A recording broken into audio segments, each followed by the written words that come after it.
یہ بات ذہن میں رکھنی چاہیے کہ جو پیغمبر علیہ السلام کے صحابہ اور اہل بیت سے محبت رکھے تو وہ رحمت اللہ، اور جو نفرت رکھے وہ لعنت اللہ۔ سب کہو سبحان اللہ۔ یہ بات بنتی ہے نہیں بنتی؟ تو یہ رسول اللہ کی جماعت جس پر حضور پاک علیہ السلام نے اتنی محنت فرمائی۔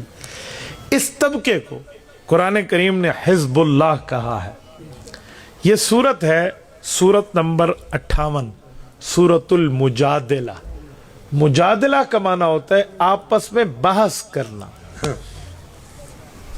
لڑائی والی ترتیب پر بحث کرنا کہ ایسے ہو جائے جی، ایسے ہو جائے جی، نہیں ایسے ہو جائے۔ یہ کس کی لڑائی ہوئی تھی؟ یہ کس کی بحث ہوئی تھی؟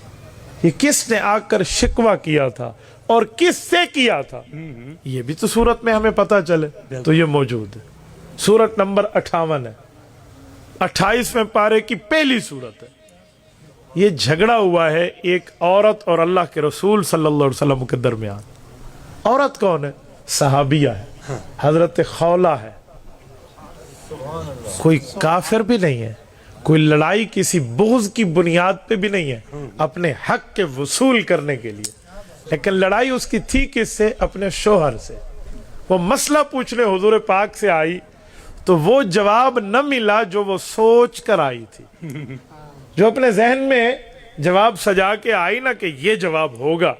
بظاہر تو عورت مظلوم تھی اور مظلوم ہی تھی یقیناً، لیکن جواب اسے اس کی توقع کے مطابق نہیں ملا، جواب اس کی سوچ کے مطابق نہیں ملا، تو وہ تھوڑی سی جھگڑنے کے انداز میں بات کرنے لگی۔ نہ حضور پاک نے اس پر برا منایا، نہ اللہ نے برا منایا۔ اگر کوئی کہنے جھگڑے والی آئی تھی، کیوں نبی سے جھگڑا کیا؟ اسے کہ استاد شاگرد اور کلاس کی بات ہے، تو کون ہے بات کرنے والا؟ استاد شاگرد کا مسئلہ ہے، امتحان اللہ دے کر رضی اللہ کہہ رہا ہے تو تیسرے آؤٹ سائڈر کو اس میں بات کرنے کی ضرورت نہیں ہے۔ حضرت مولانا پڑھا رہے ہیں، شاگرد پڑھ رہا ہے، راہ جاتے ہوئے کوئی بندہ کہ مولوی صاحب تو ہی میں کیوں کریں تھا بیٹھے بھی، تو ونجا اپنے آلو بیچ، تیرا کیا کام ہے اس میں انٹرفیئر کرنے کا؟ تو یہ اللہ کے نبی اور صحابی، استاد اور شاگرد کی بات ہے۔ اچھا، وہ حضرت خولہ اپنے خاوند حضرت اوس کے لیے ایک بات لائی۔ بات کیا تھی؟ ان کے خاوند نے ایک جملہ اپنے منہ سے نکالا، اسے کہتے ہیں زہار۔ پرانے زمانے میں زہار والا جملہ طلاق ہوتی تھی۔ وہ کیا ہے؟ کہ تو میرے لیے میری ماں بن گئی ہے، اس طرح کے کوئی جملے بولتے۔ زہار، انتی علیہ کظہر امی، علمی مسئلہ ہے، میں عوامی لہجے میں آپ کو سمجھا رہا ہوں۔ تو گویا بس وہ جان چھوٹ جاتی، ڈیورس ہو جاتی اور طلاق ہو جاتی۔ تو ان کے خاوند نے بھی غصے میں آ کر، صحابی ہیں وہ بھی، بیوی کوئی جملہ کہہ دیا۔ اب بیوی کتنے بچوں کی ماں، والد شہید ہو گیا، ماں فوت ہو گئی ہے، بھائی شہید ہو گئے ہیں، پیچھے واپس جائے تو میکے میں کس کے پاس جائے؟ پیچھے کوئی مجمع، کوئی بندے ہی نہیں ہے، فیملی بھی نہیں ہے، کوئی اس کا میکا بھی نہیں ہے، نہ بھائی کا گھر ہے، نہ ماں کا گھر ہے، نہ ابا ہے اس دھرتی پر، چھوٹے چھوٹے بچے ہیں، کہاں جائے؟ اور یہ اس زمانے کی طلاق شمار تھی۔ تو یہ تو ہو گیا، تو اللہ کے رسول صلی اللہ علیہ وسلم کے پاس آئے۔ یار اس کے ایمان کی عالم اور کیفیت کا اندازہ لگائیں۔ اس کے آنے کو بھی اللہ نے قرآن کی آیت میں بیان کیا، اس کی بات پوچھنے کو بھی اللہ نے قرآن کی آیت میں بیان کیا، اور اس کا کسی مسئلے پر تھوڑا سا جھگڑے والا انداز اختیار کرنے کو بھی اللہ نے قرآن کے لفظوں میں بیان کیا۔ بے شک وہ خاتون آئی ہے، یہ پہلی آیت اٹھائیں سورۃ المجادلہ کی۔ قد سمع اللہ قول التی تجادلک فی زوجہا وتشتقی الی اللہ واللہ یسمع تحاورکما ان اللہ سمیع بصیر۔ یہ پہلی آیت، فرمایا قد سمع اللہ، محبوب مصطفیٰ جب وہ آپ کے پاس آئی، اللہ تعالیٰ نے سن لی۔ کیا سنا؟ قول التی، اس عورت کی بات، کس مسئلے میں؟ فی زوجہا، اپنے خاوند کے بارے میں۔ آپ نے جو جواب دیا، اس نے جو بات کی، وہ اللہ نے سن لی۔ پھر اس عورت نے کیا کیا؟ کہا آپ کے دربار سے تو ہٹی، پھر رابطہ اس نے مجھ سے کیا۔ وَتَشْتَكِي إِلَى اللَّهِ، اللہ کے سامنے ہاتھ اٹھا کر شکایت کے طور پہ دعا کرنے لگی کہ میرے مولا میری جگہ کہاں ہے، میں جاؤں تو جاؤں کہاں، میرے خاوند نے غصے میں یہ لفظ بول دیا، اللہ کو میرے لیے حال ہے۔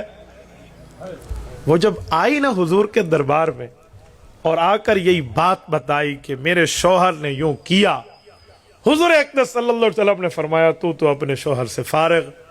وہ پوچھنا چاہ رہی تھی کوئی گنجائش، کچھ نرمی، کچھ شفقت، نہیں جا سکتی واپس، مجبوری ہے، کوئی حل دے۔ حضور پاک علیہ السلام نے فرمایا کیا حل دوں، ابھی تک تو یہی حکم ہے، اللہ نے اس بارے میں میرے اوپر کوئی نیا حکم نازل نہیں فرمایا۔ اب اس کو اس کی توقع کے مطابق جواب نہ ملا، یہ رونے لگی دربار الہی میں اور ہاتھ اٹھائے کہ مولا محمد کریم علیہ التحیت والتسلیم تو آپ کے احکام کے پابند ہیں، آپ حکم دیتے ہیں، حضور ہمیں پڑھ کے سنا دیتے ہیں، آپ ہی حکم حضور پہ نازل فرما دیں۔ ایمان کی طاقت دیکھ یار، اس نے فرش پہ دعا مانگی ہے، رب نے عرش سے قرآن نازل کیا۔ یہ سورۃ المجادلہ نام رکھ دیا، لڑائی جھگڑا وہ جو بات تھی نا وہ طرز، یہ اسی بارے میں بات ہوئی۔ حضور پاک علیہ السلام نے جب گنجائش نہ دی کہ حکم اترا نہیں ہے، اللہ نے بات فرمائی نہیں ہے، میں کیسے تجھے کہوں، میں تو وہی معاشرے کی ترتیب کے مطابق سنا رہا ہوں جو آج تک چل رہا ہے معاملہ۔ تو اس نے کہا اچھا میں اپنے اللہ سے بات کرتی ہوں۔ مصلی ڈالا، دعا کے لیے ہاتھ اٹھائے، رب کریم نے نیا حکم نازل فرما دیا۔ اس طلاق کے حکم والی بات کو جاری نہیں فرمایا، فرمایا طلاق اور ہے، زہار اور ہے۔ یہ زہار تھا نا تو میرے لیے ماں ہے، ماں کہنے پہ بیوی ماں نہیں بنتی، بہن کہنے پہ بیوی بہن نہیں بنتی، کہ تم یہ جملہ کہہ کر بیوی کو فارغ کر دو، یوں نہیں ہے۔ تو رب کریم نے حکم فرمایا واللہ یسمع تحاورکما، آپ کی بات کو جو آپس میں ہو رہی تھی نا اللہ رب العزت سن رہے تھے۔ ان اللہ سمیع بصیر، اللہ ہر چیز کو سننے والا ہے، ہر چیز کو دیکھنے والا ہے۔ اور اللہ کا سننا اور دیکھنا کیسے ہے، علماء اس کی مثال دیتے ہیں، اس چٹیل میدان بن جائے نا دنیا، کتنی لاکھوں زبانیں اس میں بولی جاتی ہیں، ہر بندہ اپنی مادری زبان میں اللہ سے بات کرے، یہ نہیں ہے کہ ہک دی سن گے نا تے دوجی دی سننے میں، اللہ سب کی برابر سن رہے ہیں۔ اور اللہ کا دیکھنا کیسے ہے، ہوا یرا نملۃ السوداء علی الصخرۃ السماء فی اللیلۃ الظلماء، کالی رات، کالا پہاڑ، کالا پتھر، کالی چونٹی ہوئی چلتے بھی اللہ اس کو دیکھ رہے ہیں۔ یہ ہے رب کا دیکھنا، اور اللہ تعالیٰ تو ہر چیز۔ یہ 12ویں پارے کی پہلی آیت ہے نا، وَمَا مِن دَابَّةٍ فِي الْأَرْضِ إِلَّا عَلَى اللَّهِ رِزْقُهَا۔ اس کے تحت تفسیر روح المعانی میں امام محمود آلوسی رحمۃ اللہ علیہ اللہ کی طاقت کے لیے حضرت موسیٰ علیہ السلام کا ایک واقعہ ذکر فرماتے ہیں۔ کہتے حضرت موسیٰ علیہ نبینا علیہ السلام گزر رہے تھے، رب کریم نے اپنی قدرت کے اظہار کے لیے فرمایا کہ موسیٰ جو آپ کے ہاتھ میں عصا ہے یہ پہاڑ پر ماریں۔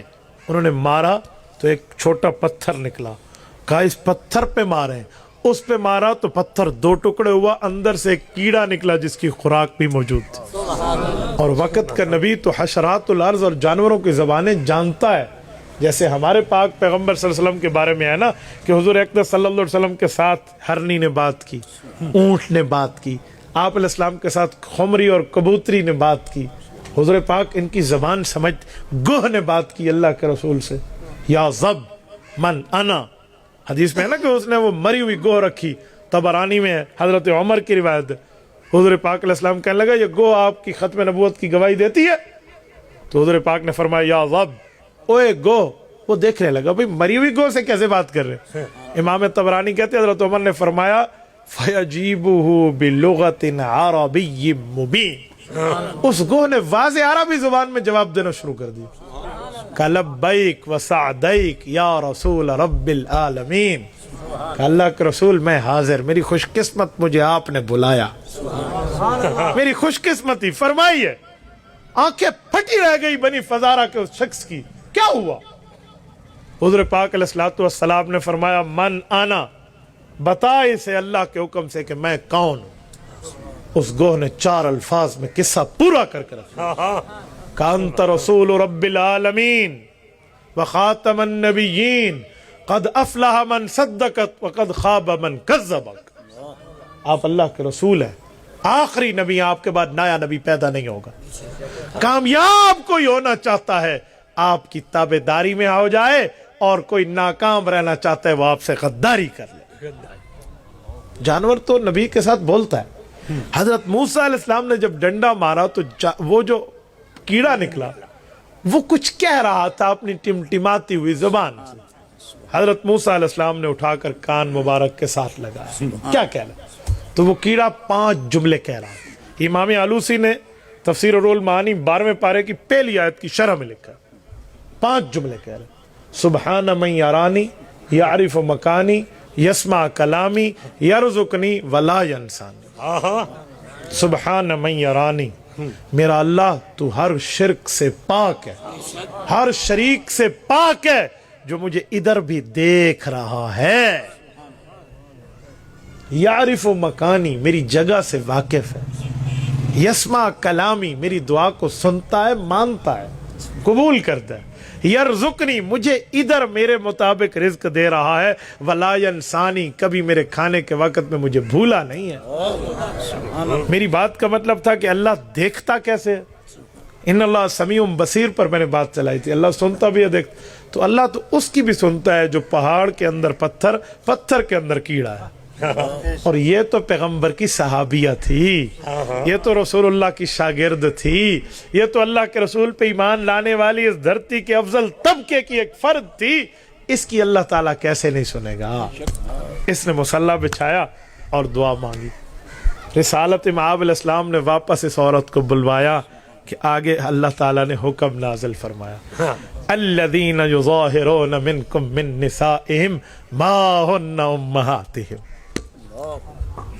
فرمایا اس طرح کسی نے کر لیا نا, حرکت تو بہت بری ہے, کام تو بہت غلط ہے, یہ بالکل ڈینجرس سچویشن بنے گی کہ اس نے ماں کہہ دیا. نہیں کہنا چاہیے تھا, لیکن ماں بنتی نہیں ہے. ماں ہن امہاتہم, یہ نہ سمجھو ماں کہنے سے ماں بن جائے گی, نہیں, منہ بولی ماں بھی نہیں بنتی, وہ تو تیری بیوی ہے. لیکن اچھا ماں کون ہے؟ ان امہاتہم الا اللہ ولدنہم, ماں تو وہ ہے جن کے پیٹ سے پیدا ہوئے. بیوی کیسے ماں بن گئی؟ وَإِنَّهُمْ لَيَقُولُونَ مُنْكَرًا مِنَ الْقَوْلِ وَزُورًا. بول بہت غلط ہے اور جھوٹا ہے, بات بہت خراب ہے اور غلط ہے. یہ بات تو ٹھیک ہے لیکن اس سے ماں نہیں بنتی. وَإِنَّ اللَّهَ لَعَفُوٌّ غَفُورٌ, معافی مانگو تو اللہ معاف کرنے والا بھی ہے اور رحمت کرنے والا بھی ہے. اچھا حل نکل آیا؟ جی نکل آیا. کیا؟ پھر رب کریم نے حل دیا. فرمایا اس کے 3 حل ہیں. یہ رکوع تک جا رہا ہے, میں آپ کے سامنے ترجمے کی بنیاد پہ رکھتا ہوں. نمبر 1 کہا 60 غلام آزاد کرنے پر. ایک پہلے پہ حل دیا کہ آپ کو کیا کرنا پڑے گا, 1 غلام آزاد کرنا پڑے گا. نہیں تو 60 روزے رکھنے پڑیں گے, نہیں تو 60 مسکینوں کو کھانا کھلانا ہوگا. یہ زہار ہے. اس کے بعد آپ کی بیوی بیوی ہے.